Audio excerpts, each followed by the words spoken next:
இன்னைக்கு ரொம்ப சிம்பிளான ரெசிபி பண்ண போகிறேன். மோஸ்ட்லி நிறைய பேருக்கு இது தெரிஞ்சிருக்கும். ஒரு வாழைக்காயில் 30-40 குட்டி குட்டி பஜ்ஜி எப்படி செய்கிறதுன்னு இந்த வீடியோவில் பார்க்கலாம்.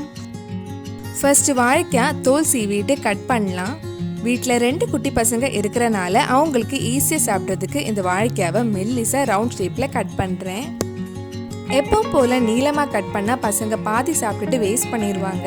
இந்த மாதிரி குட்டி பஜ்ஜி போட்டால் அவங்களுக்கும் சாப்பிட ஜாலியாக இருக்கும். இது ஃபுல்லாக ரவுண்ட் ஷேப்பில் கட் பண்ணியாச்சு. வாழைக்காய் கட் பண்ணுறதுக்கு முன்னாடி மாவு ரெடியாக வச்சுக்கோங்க, இல்லைன்னா வாழைக்காய் கருப்பாயிடும். மாவு ரெடி பண்ணுறதுக்கு ஒரு பவுலில் 1/2 கப் கடலை மாவு எடுத்திருக்கேன். அதில் 1 டீஸ்பூன் அரிசி மாவு, தேவையான அளவு உப்பு, 1 டீஸ்பூன் மிளகாய் பொடி, 1/4 டீஸ்பூன் காயப்பொடி போட்டு கொஞ்சம் கொஞ்சமாக தண்ணி ஊற்றி நல்லா மிக்ஸ் பண்ணலாம். கட்டி எதுவும் இல்லாமல் நல்லா மிக்ஸ் பண்ணிக்கோங்க. மாவு இந்த கன்சிஸ்டன்சியில் இருக்கணும். இதில் சோடா பொடி எதுவும் ஆட் பண்ணலை. அதுக்கு பதிலாக இது ஒரு 30 நிமிஷம் இப்படியே வச்சதுக்கப்புறம் பஜ்ஜி செய்யலாம். பஜ்ஜி பண்ணுறதுக்கு ஒரு கடாயில் எண்ணெய் சூடு பண்ண வச்சுருக்கேன்.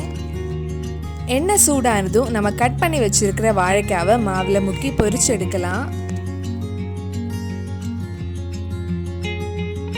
இதுக்கு முன்னாடி இதே மாதிரி குட்டி குட்டி பழ அப்பம் செஞ்சுருந்தேன். நீங்கள் இன்னும் அந்த வீடியோ பார்க்கலைன்னா அதோட லிங்க் கீழே டிஸ்கிரிப்ஷனில் இருக்குது. மறக்காமல் அந்த வீடியோவும் போய் பாருங்கள்.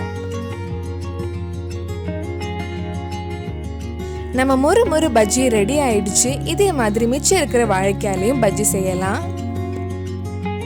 இந்த குட்டி குட்டி பஜ்ஜி இன்னைக்கு ஈவினிங்கே டீ குடிக்கும்போது உங்கள் வீட்டில் செஞ்சு பாருங்கள். இந்த வீடியோ உங்களுக்கு பிடிச்சிருந்தா லைக் பண்ணுங்கள், உங்கள் ஃப்ரெண்ட்ஸ் அண்ட் ஃபேமிலிக்கு ஷேர் பண்ணுங்கள். வேறு என்னெல்லாம் ரெசிபிஸ் நம்ம சேனலில் ட்ரை பண்ணலான்னு கீழே கமெண்ட் பாக்ஸில் சொல்லுங்கள். மறக்காமல் நம்ம சேனலையும் சப்ஸ்கிரைப் பண்ணிடுங்க.